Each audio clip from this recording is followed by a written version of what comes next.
é uma lei que foi implantada recentemente. Então, falar sobre o Código Florestal é sempre um desafio. O que acontece? O Código Florestal foi discutido durante 13 anos, ainda existem inúmeras dúvidas sobre o novo Código Florestal. Foram mais de 64 audiências públicas em todo o interior do Brasil para discutir o novo Código Florestal.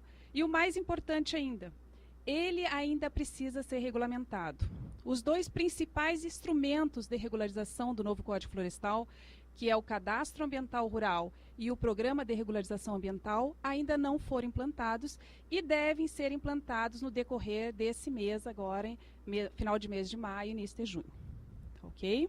Então, falar sobre o Código Florestal é muito amplo também.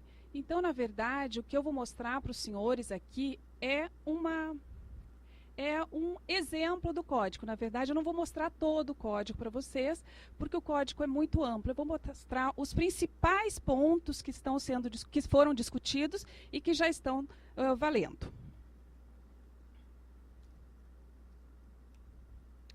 O grande desafio hoje da humanidade no século XXI é compatibilizar o crescimento da produção agrícola, alimentos, fibras e energia com preservação dos recursos naturais.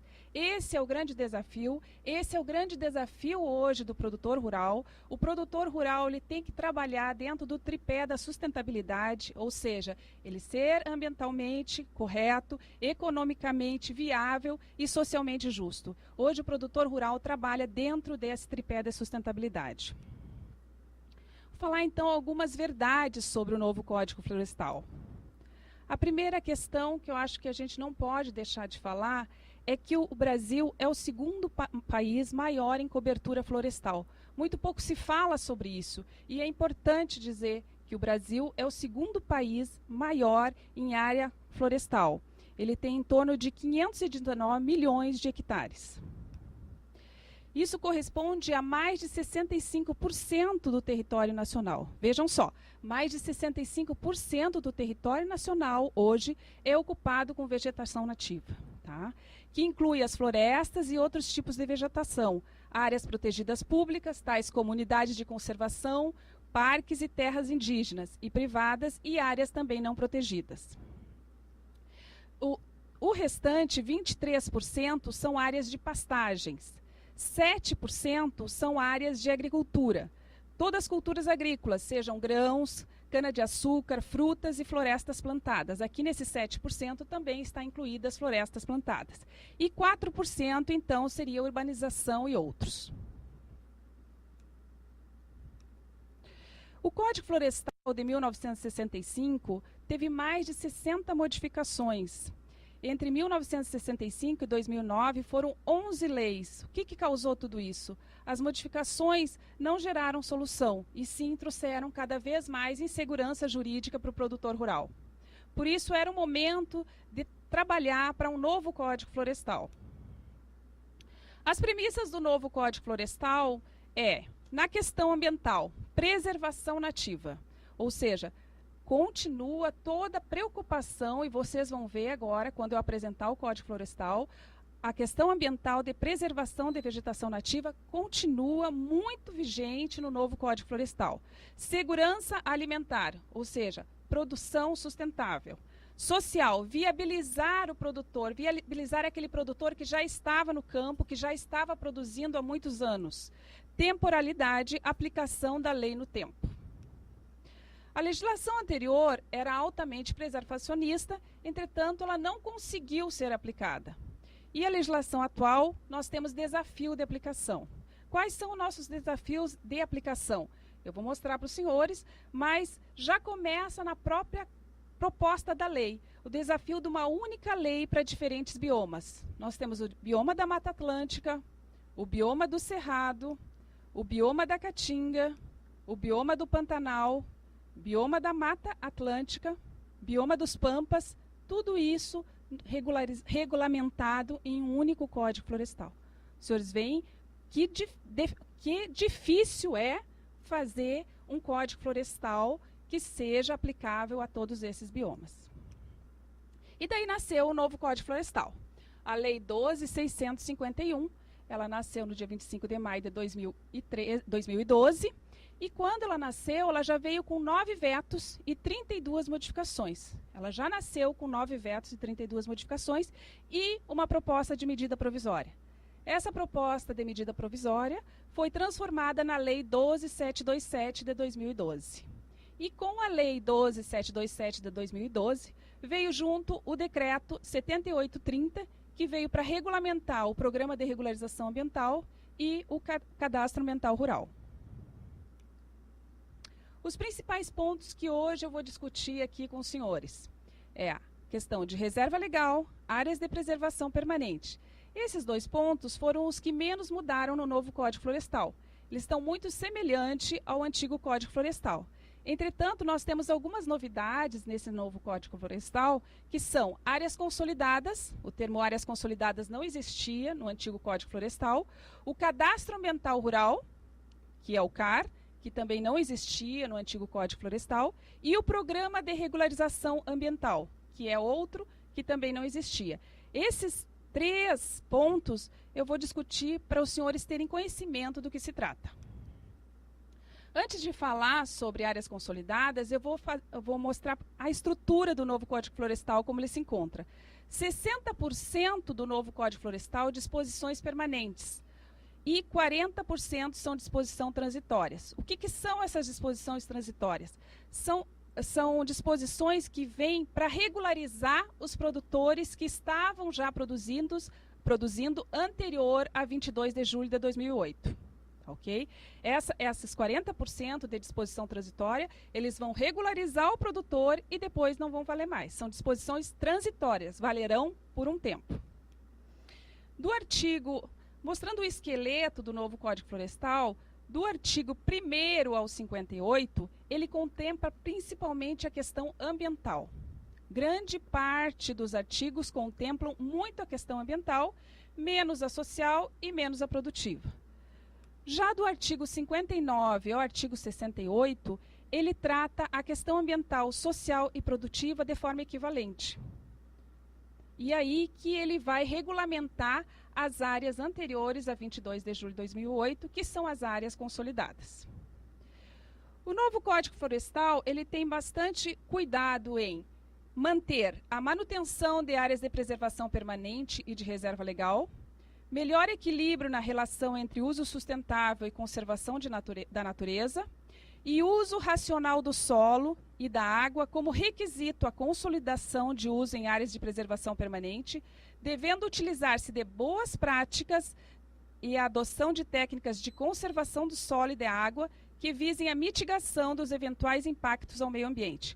Ou seja, o novo Código Florestal, ele tem muito cuidado e muita preocupação com a adoção de técnicas de conservação de solo e de água.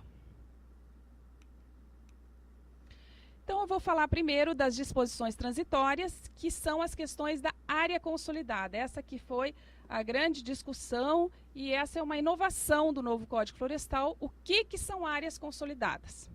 Áreas consolidadas é uma área de imóvel rural com ocupação pré-existente a 22 de julho de 2008, seja com edificações, seja com benfeitorias ou atividades agro-silvopastoril e admitido, neste último caso, também a adoção do regime de pousio.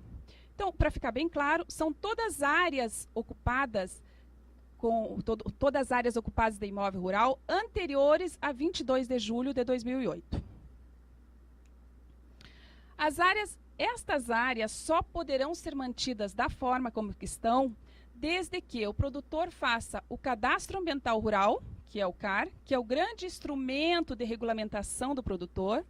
Na verdade, o novo Código Florestal ele tem 2 instrumentos muito importantes para a regulamentação das áreas ambientais, que são o CAR, o Cadastro Ambiental Rural, e o PRA, o Programa de Regularização Ambiental. O produtor não pode fazer o Programa de Regularização Ambiental sem ter feito o Cadastro Ambiental Rural. Então, o Cadastro Ambiental Rural é o primeiro passo para o produtor se adequar ambientalmente. E essas áreas só vão poder ser mantidas como áreas consolidadas desde que não estejam em áreas de risco e sejam observados critérios técnicos de conservação de solo e água. Veja bem, área consolidada tem que obedecer critérios de conservação de solo e água. Onde vão estar esses critérios? Onde vai estar descrito esses critérios? Esses critérios vão estar no programa de regularização ambiental, que ele deve participar assim que fizer o cadastro ambiental rural. A consolidação de uso das APPs, então, vai garantir a manutenção das atividades de reflorestamento e demais culturas lenhosas, na inclinação acima de 45 graus e topos de morros.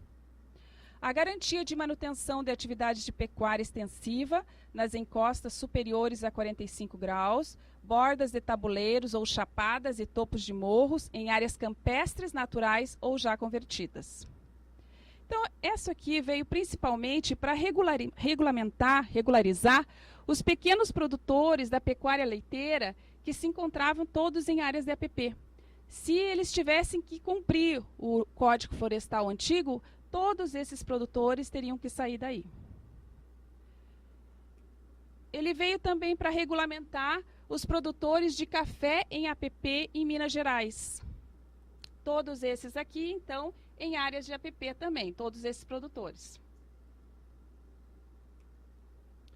Café na região de Guaxupé, pode ver com essas fotos que todos os produtores estão em áreas de APP.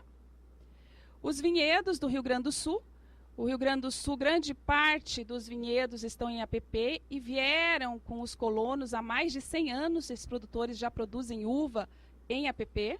Então, agora, com o benefício de áreas consolidadas, eles passam a se regulamentar, desde que eles façam o cadastro ambiental rural e que façam o programa de regularização ambiental e não estejam em área de risco e seja conservada a questão de solo e água, seja observadas as questões de solo e água. Vejam bem, o circuito das montanhas cafeeiras em Guaranésia e Guaxupé, todos estão em áreas de APP. Tá? As maçãs e granjas de Santa Catarina, também em áreas de APP. Os ribeirinhos do Acre. Os ribeirinhos do Acre aqui, então aqui nós podemos ver ó, todas as produções em APP em beira de rios, beira de mata ciliar. Os pequenos agricultores do Rio São Francisco, aqui nós temos o Rio São Francisco e aqui pequenos agricultores, todos à margem do rio em APP. Ilhas ocupadas por agricultura na área de irrigação na Bahia. Pequena agricultura no Nordeste, ribeirinhos no Pará. Então, a consolidação dos usos da área de APP possibilita as atividades agro-silvopastoril e ecoturismo e turismo rural iniciadas até 22 de julho de 2008 a continuarem em produção. Porém, todas essas áreas que estão em APP de beira de rio, ela estabelece exigência mínima de recomposição de APP, com uma metragem inferior, que eu vou mostrar agora. Para a área de proteção de margem de rio, com 0 a 1 módulo fiscal, o produtor rural, o módulo fiscal, então só para esclarecer para os senhores, ele varia de município para município. Nós vamos mostrar ali qual é o módulo fiscal da maioria dos estados. O módulo fiscal, propriedades de 0 a 1 módulo fiscal, vai ter que recuperar 5 metros de cada lado, desde que de um rio até 10 metros de largura. Um rio maior que 10 metros de largura também vai ter que recuperar 5 metros, para 0 a 1. Independente da largura do rio, o produtor que tenha uma propriedade de 0 a 1 módulo fiscal vai ter que recuperar 5 metros de cada lado.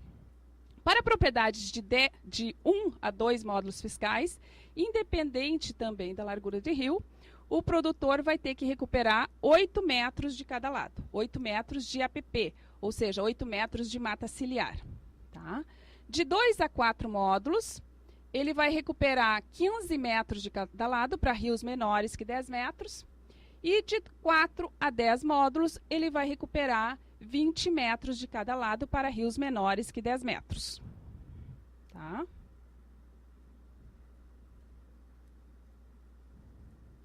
A distribuição dos módulos fiscais por município. Nós temos aqui os municípios em azul, da região sul, varia de 5 a 30 hectares o módulo fiscal. Na região em amarelo, varia de 30 a 70 hectares o módulo fiscal, e na região em verde, aqui a região Amazônia, pega o Cerrado, varia de 70 a 110 hectares o módulo fiscal. Então, um rio com essa largura vai depender do tamanho da propriedade para saber a APP. Não é mais uma APP para áreas consolidadas. Então, cada propriedade dessas pode ter uma APP diferenciada. No caso, esse senhor aí, que tem um palmo de rio, os senhores imaginam quanto de APP ele vai fazer? Ele pode fazer desde 5 até 20 metros, porque vai depender do tamanho da propriedade dele. Tá? Até 30 metros pode fazer, porque se for maior, ele pode ter que fazer até 30 metros. Vai depender do tamanho, mesmo com o riozinho pequeno. Tá? Vai depender do tamanho da propriedade dele. Tá? E desde bem que ele seja considerado áreas consolidadas. Tá?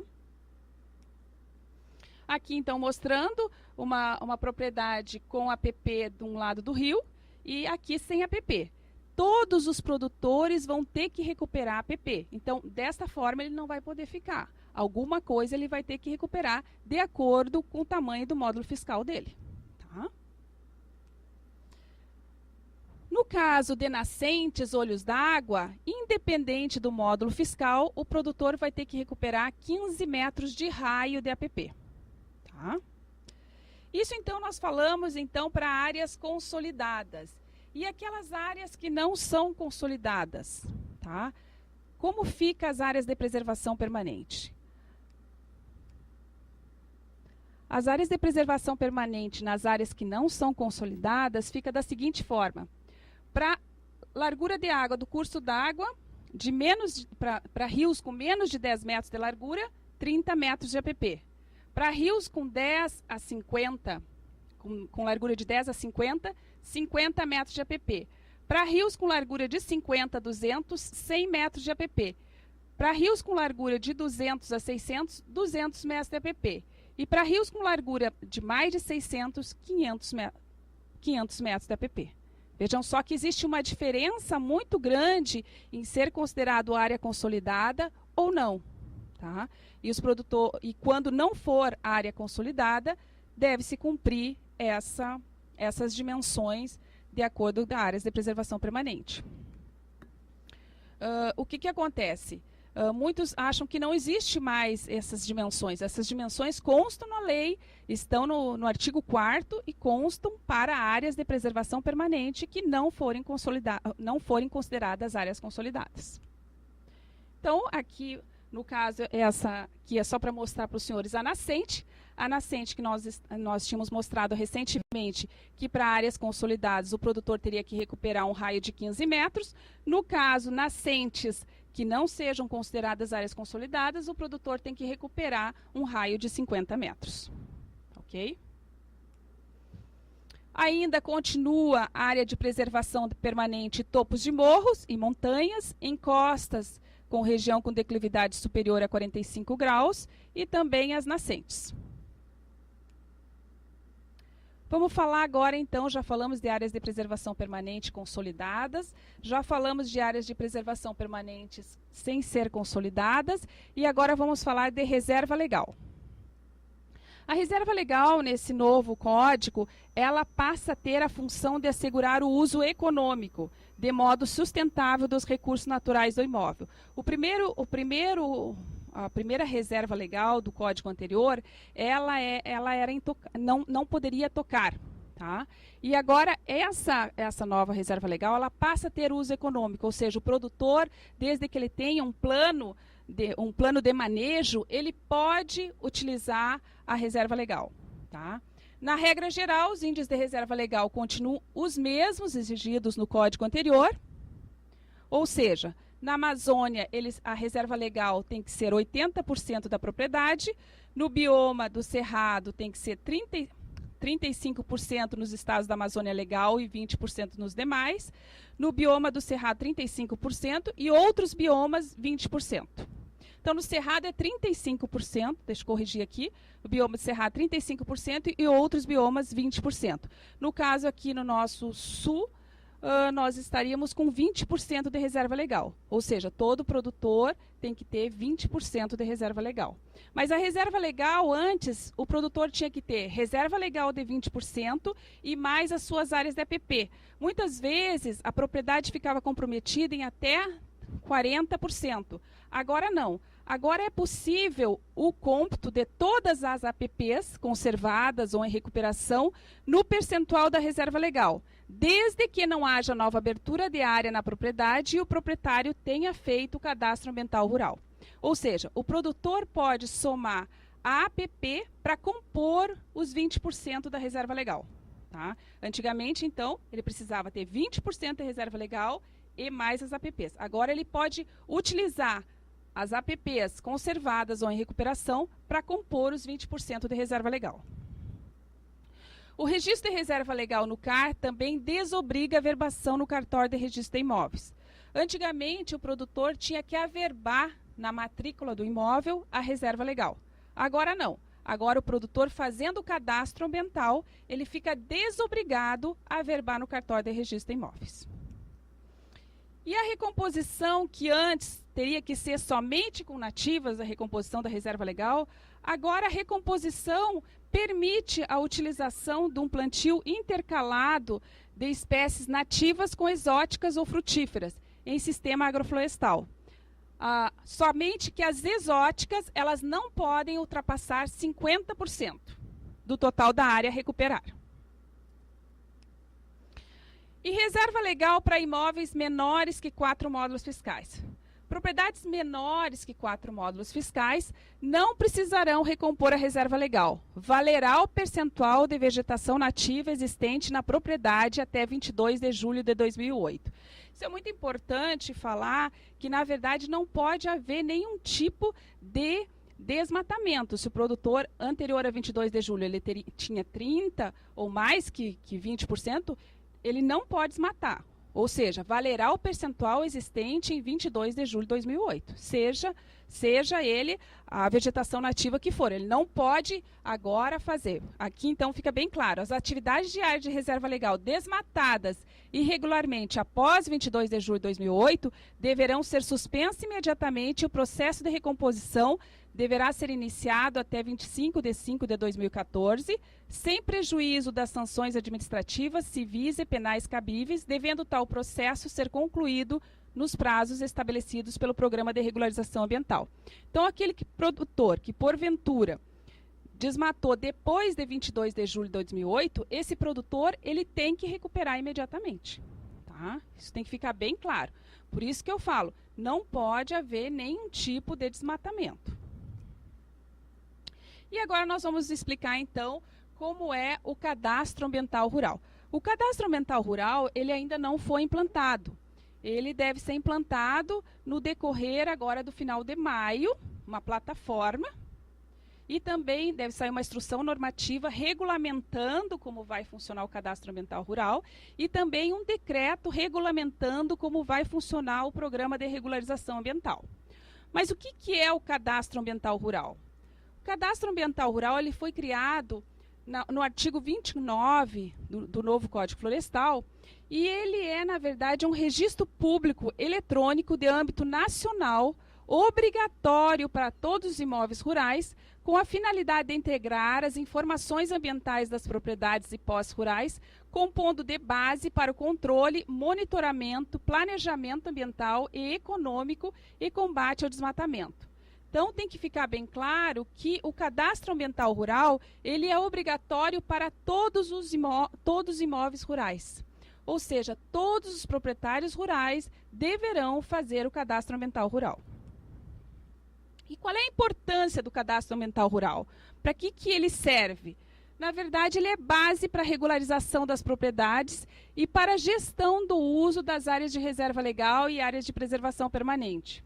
Ele viabiliza o processo de pagamentos por serviços ambientais, porque no momento que o produtor se cadastrar, se ele tiver área excedente, esta área excedente pode futuramente ele utilizar para pagamentos por serviços, vir a receber por pagamentos por serviços ambientais. Que o código ele abre um capítulo sobre pagamentos por serviços ambientais.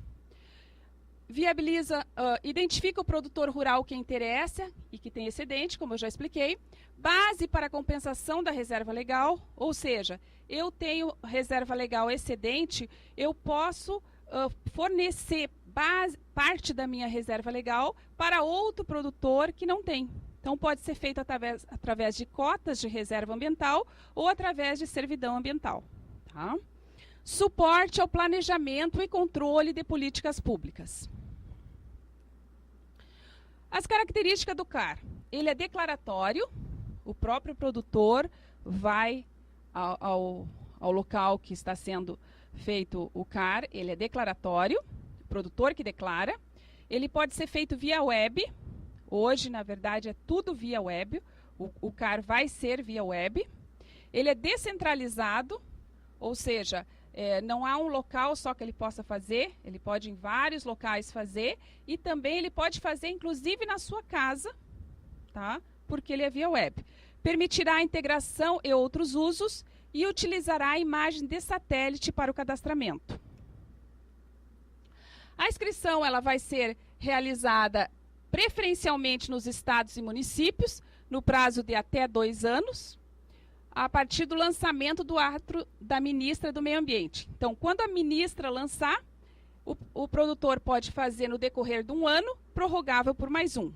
Tá? A inscrição do CAR será obrigatória para todas as propriedades e posses rurais, devendo ser requerida no prazo de 1 ano, contado da sua implantação, prorrogável por uma única vez, por igual período por ato do chefe do Poder Executivo.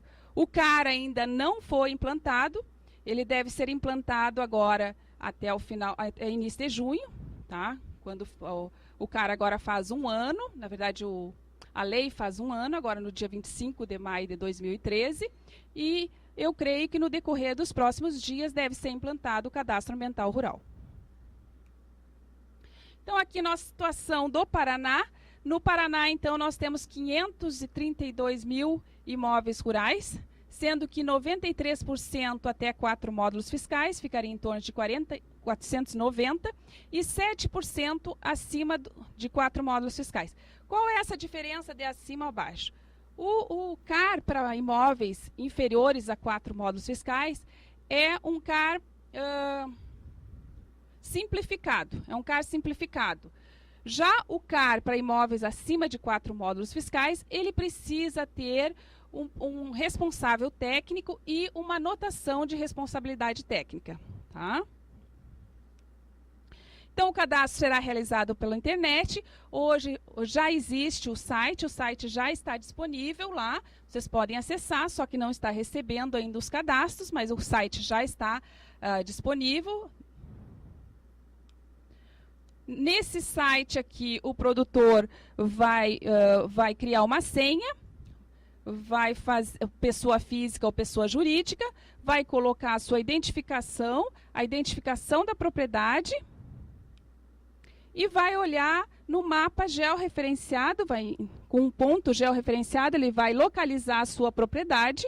Quando ele localizar a sua propriedade, ele vai desenhar o polígono da sua propriedade, vai colocar o que ele tem de áreas consolidadas, de APP, de reserva legal, ele vai desenhando. Vai desenhar também a hidrografia.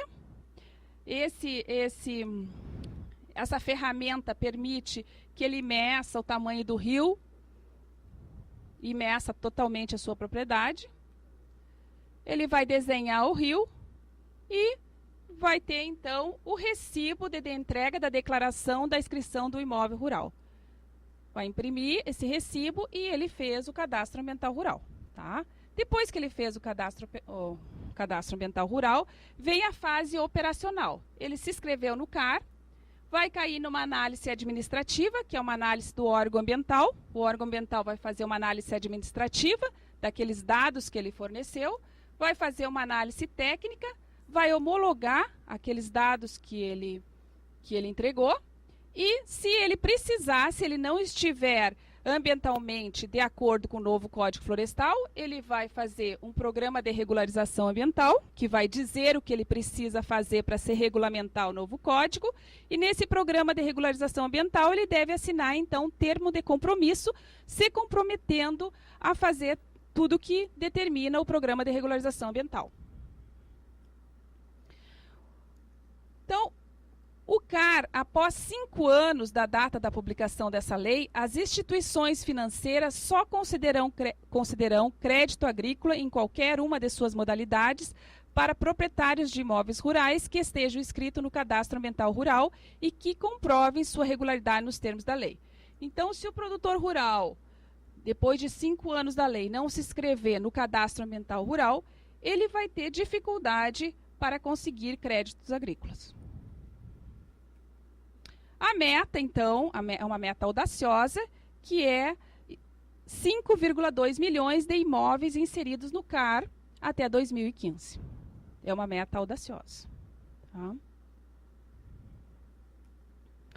O programa de regularização ambiental, que ainda não foi regulamentado, ele deve ser regulamentado agora através de decreto, que o governo vai emitir normas de caráter geral, que são estabelecidas pela União, e a delegação de competência aos estados para tratar de assuntos peculiares na elaboração do PRA. Ou seja, vai ter uma norma geral e os estados também vão fazer uma norma específica para cada estado. A criação dos PRAs é muito importante, porque o programa de regularização ambiental, que é associado ao Cadastro Ambiental Rural, vão possibilitar a regularização ambiental de todas as propriedades rurais. Então, vamos falar agora dos ganhos. Então, quais foram os ganhos? Para o meio ambiente. Para o meio ambiente, esse novo Código Florestal fica bem claro que ele coíbe novos desmatamentos irregulares, principalmente na Mata Atlântica, que não é permitido nenhum tipo de desmatamento. Valoriza a floresta em pé, pelo programa de pagamentos por serviços ambientais, ele cria a cota de reserva ambiental e a servidão florestal. O produtor rural passa a ser um provedor e também um conservador. Tá? A faixa de área de preservação permanente fica ainda de 30 a 600 metros. Reserva legal, nós continuamos com um percentual de 20, 35 e 80, tá? De acordo com o bioma.